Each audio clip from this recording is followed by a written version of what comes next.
Bonjour chers amis internautes, bienvenue sur 5 sur 5 médias.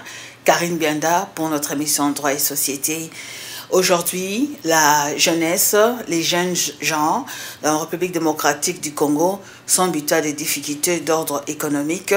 Nous avons le chômage, les gens ne sont pas payés, les jeunes sont à la recherche de l'emploi, sont dans le chômage et ça n'empêche que ces jeunes qui n'ont pas de boulot, qui sont pas casés quelque part ou qui ne sont pas payés, et naît ce désir-là de pouvoir se marier, s'engager avec une femme et pouvoir vivre ensemble pour jusqu'à ce que la mort les sépare. Donc aujourd'hui, il y a la dot que nous exigeons au Congo pour qu'il y ait effectivement enregistrement ou célébration du mariage, pour qu'il y ait formation du mariage en République démocratique du Congo. Il faudrait qu'il y ait une preuve qu'il y a eu célébration de mariage au niveau de famille, qu'il y a eu un consentement entre les deux familles. La famille du jeune homme qui s'engage pour le mariage et la famille de la fiancée. Mais aujourd'hui, il y a un grand problème que nous vivons dans notre pays, c'est celui de la dot. La dot devient comme un cauchemar pour les jeunes gens, les jeunes hommes, les jeunes messieurs qui voudraient s'engager dans cette aventure ou dans cette histoire de mariage. Alors, la question qui s'oppose aujourd'hui, qui est notre sujet d'aujourd'hui, faudrait-il qu'on abolisse la dot ou faudrait-il que l'État, le gouvernement puisse réglementer, apporter une réglementation à propos du montant fixé pour la dot. Voilà, c'est ce donc que nous allons partager aujourd'hui. Il y a ce problème du concept de la dot. C'est quoi la dot? La dot, il y a plusieurs interprétations, conceptions que nous avons de la dot, mais à notre connaissance, nous savons que la dot, c'est un symbole. C'est un symbole entre lorsqu'il y a le mariage coutumier, il y a la dot qui doit être versée dans notre culture congolaise. Donc c'est aussi, je peux dire que la dot est une institution sociale. Hein? Nous savons que dans toutes les familles en République démocratique du Congo, que ce soit chez les Bakongo, chez les Bangala, chez les Baluba, chez les Lunda ou bien le peuple de l'Est, Nord, Sud, le Katanga ou la province orientale, nous avons la dot. Lorsqu'il y a le mariage coutumier, c'est la famille de l'homme qui va venir pour pouvoir, Kangalopang, au terme que nous utilisons, apporter la dot. Et la dot, elle est sous forme pécuniaire, en espèces, ou sous forme matérielle, ça peut être des biens. Généralement, la dot se présente par on donne la famille de la fille va fixer un montant en espèces que la famille de l'homme va apporter, et aussi il y a la liste qui va s'en suivre selon les cultures, selon les régions, selon les provinces, selon les entités. Chaque culture, chaque clan, tribu a une liste des biens qu'il demande à la famille de l'homme d'apporter le jour de la dot, du versement de la dot, comme le terme que nous utilisons, c'est le versement de la dot. Alors, nous pouvons voir, j'ai sur moi certaines listes, certaines listes que certaines provinces demandent. Par exemple, il y a au nord Kivu, on peut, chez les Bashi, la dot va se calcule ou se donne selon les têtes de bétail. Et aussi, il y a par exemple, pour certains, on demande par exemple 3 000 $ en espèces, actuellement 3 000 $ en espèces. Et puis ensuite la liste viendra avec 4 vaches en nature que vous pouvez apporter de l'argent, l'équivalent de 4 chèvres. Par exemple, une vache actuellement c'est 450 $. On vous demande 4 vaches et on vous demande 8 chèvres pour le montant, le prix d'achat d'une chèvre va de 100 $. Donc on vous demande 8 chèvres qui revient à 800 $, plus les 4 vaches de 450. Vous comprenez que ça va faire au moins, quand 450 plus 4 fois 4, ça fait au moins 1800. Plus 800, ça fait au moins une somme de 2600 $. Plus le 3 000 $ en espèces qu'on a demandé, ça va 5 600 $. En plus, il y a 30 casiers de boissons, costumes prêts à porter et chaussures, plus chemise pour le papa, super wax, bassine, couverture pour la maman. Ça, c'est pour le Nord Kivu, pour certaines, une des tribus de Nord Kivu. Et nous avons pour l'Équateur, on demande 2 chèvres, une machette, une lampe Coleman, une couverture, plus de l'argent de la dot qu'on fixe. Et chez les Yansi, par exemple, on demande juste à l'homme de construire un kinswiri. Et puis on demande une somme de 1 000 $. Dans les Kivu en général, pour la dot, on tient compte aussi de la virginité de la fille. Dans le Kasaï, la somme est modique, donc une somme qui va de 100 à 200 $. Et à Kinshasa, la dot, le montant en espèces, va de 2500 à discuter. 2500 $. À discuter. Voilà un peu c'est une idée de la liste qu'on demande pour le versement de la dot. Alors, qu'est-ce qui se passe? Actuellement, nous sommes dans la République démocratique du Congo est en crise socio-économique. C'est-à-dire que les gens ont du mal, les jeunes ont des difficultés à être casés quelque part parce que, comme on le sait, il y a la corruption au Congo. Et pour avoir un travail que je peux dire, comme exemple, vous avez fini en sciences économiques ou en droit ou une autre formation en sciences sociales ou exactes, et il y a peut-être des difficultés de trouver un emploi par rapport aux études faites à cause du système économique que nous avons. Il n'y a pas comment je peux dire, création de nouveaux emplois, hein. Il y a plein de places, les fonctionnaires s'éternisent dans leur poste et la jeunesse n'a pas vraiment de la place, n'a pas accès facilement au monde de l'emploi, et aussi les difficultés d'autres sur le plan économique. Donc vous voyez que c'est difficile de demander à un jeune homme qui a le désir de se marier, qui peut-être il est dans le chômage, on dira bien sûr il est au chômage, pourquoi tu vas te marier? Mais c'est un être humain, il a besoin d'une compagne pour sa vie. Il est au chômage parce qu'à cause de la crise économique, mais il doit se marier. Alors là, vous voyez un peu que ce jeune homme, et en général la majorité des jeunes ont des difficultés pour pouvoir se marier. Et qu'est-ce qui se passe?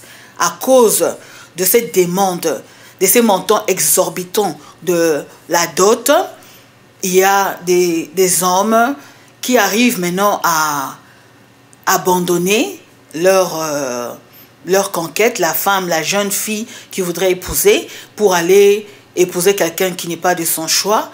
Ou encore mieux, il y a des hommes qui, pour faciliter la tâche, vont organiser une grossesse, hein, va provoquer une grossesse comme ça. Et il y a certains même qui vont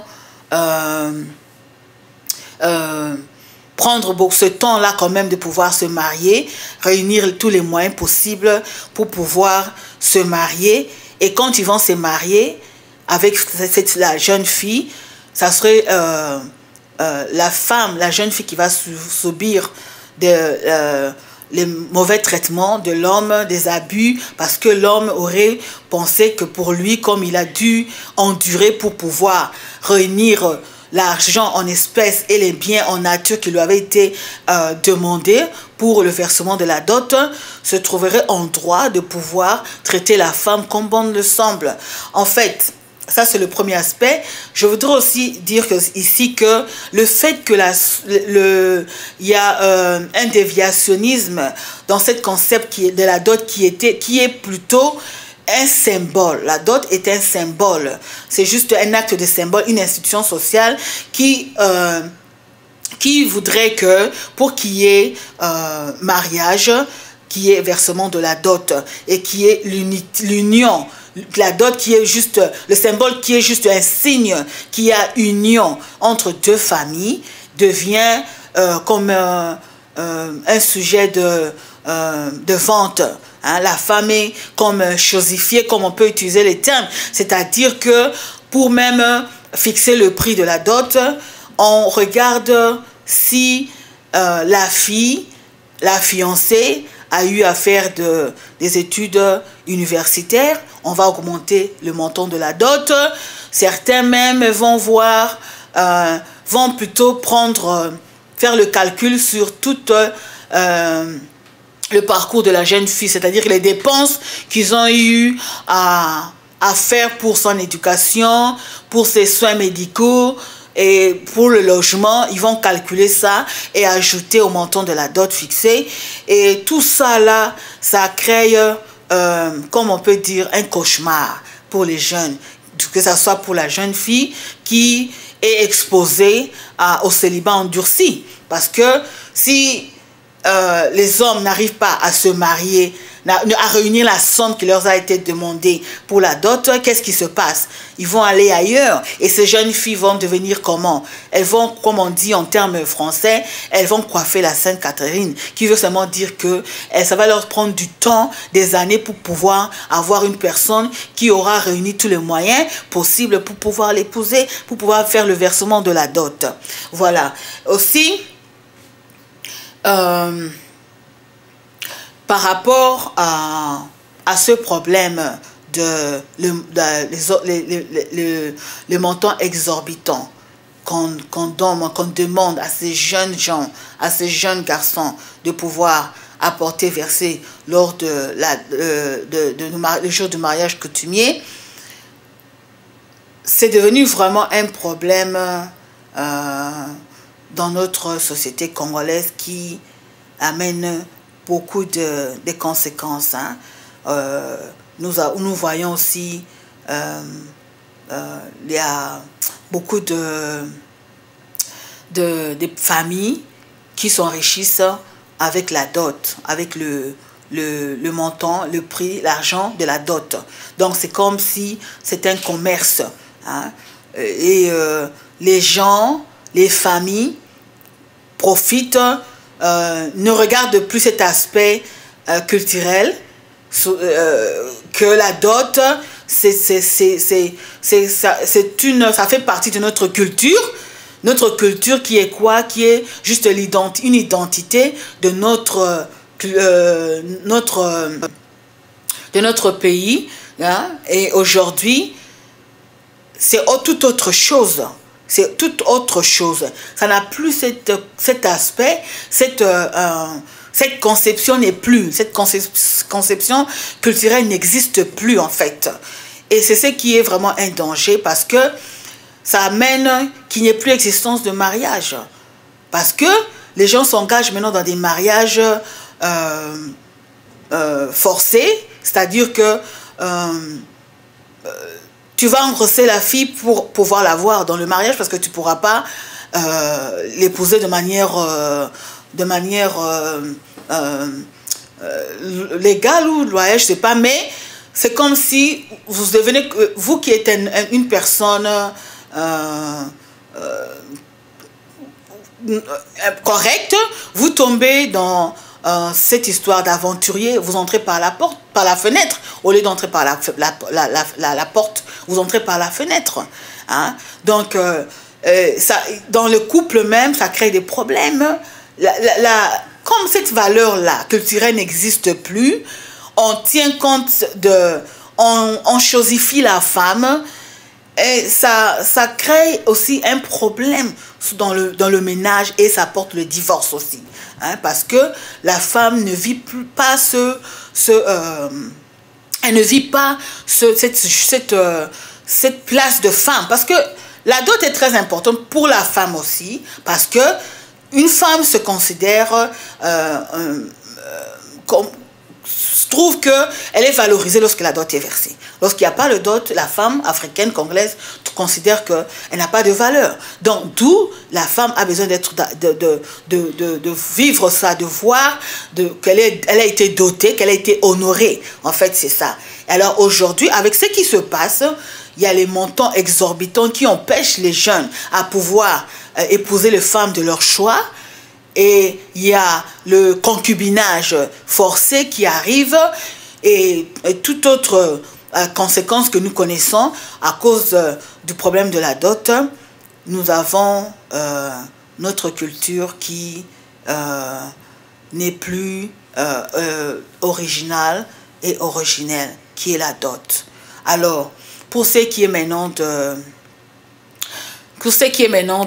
l'abolition de la dot, à la question de l'abolition de la dot, nous pensons que comme la dot est une institution sociale, ce n'est pas une bonne idée qu'on puisse abolir la dot parce que la femme a de la valeur lorsqu'elle est dotée dans le mariage.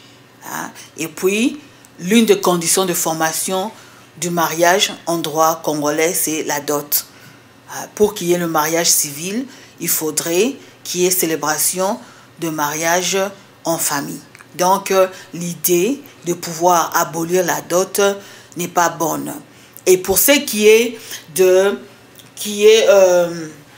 que l'État puisse réglementer le montant de la dot, c'est aussi la réponse est aussi non. Pourquoi? Parce que comme la dot est une institution sociale, donc elle identifie chaque tribu, chaque ethnie, ça a une valeur culturelle. Il serait mieux que chaque tribu, chaque clan puisse continuer à plus garder cet aspect de la dot, la liste qu'ils demandent, parce que vous n'allez pas demander, par exemple, à ceux qui vivent à ceux de l'Équateur, aux gens de l'Équateur, de pouvoir donner 2 chèvres, alors que eux, ils ont aussi, pour eux, leur culture, il y a des pêcheurs là-bas, il y a ceux qui font la chasse. Alors, ce qu'ils demandent pour la dot, dans le Kasaï oriental ou dans le Chaba, qui est une région minière, vous voyez que ce n'est pas possible qu'on puisse imposer à une culture, à une tribu, à une ethnie, les biens en espèces d'apporter le jour de la dot. Alors, la solution, c'est que les familles, les chefs des familles et les familles respectives puissent pouvoir recourir à cette authenticité, à cette conception de la dot, que la dot puisse reprendre son aspect original et originel. Ce qui est que la dot est juste un symbole. On ne peut pas fixer la dot selon que la femme, la fille a étudié, ou bien que le monsieur, il est étranger, on va fixer 5 000 $, 5 000 € comme dot. Ça devient donc on considère que la femme est une marchandise, on regarde qu'on a dépensé beaucoup pour sa survie, alors on calcule, on fait le bilan des dépenses qu'on a eu à faire pour elle et on va fixer la dot. Non, c'est une mauvaise idée, nous devons cesser avec ces idées-là, que la dot puisse reprendre la place qu'elle avait dans notre culture, dans notre pays, qui est juste un acte symbolique entre les familles. Voilà, chers amis internautes, je pense que j'ai été succinct, clair. Et si vous avez des questions, vous pouvez nous envoyer vos questions. Si vous avez aussi des critiques, vous pouvez nous envoyer vos critiques. Je vous remercie pour le temps que vous avez eu à pouvoir suivre cette émission sur 5 dans droit et société. On se reverra sûrement dans les prochaines émissions. Merci.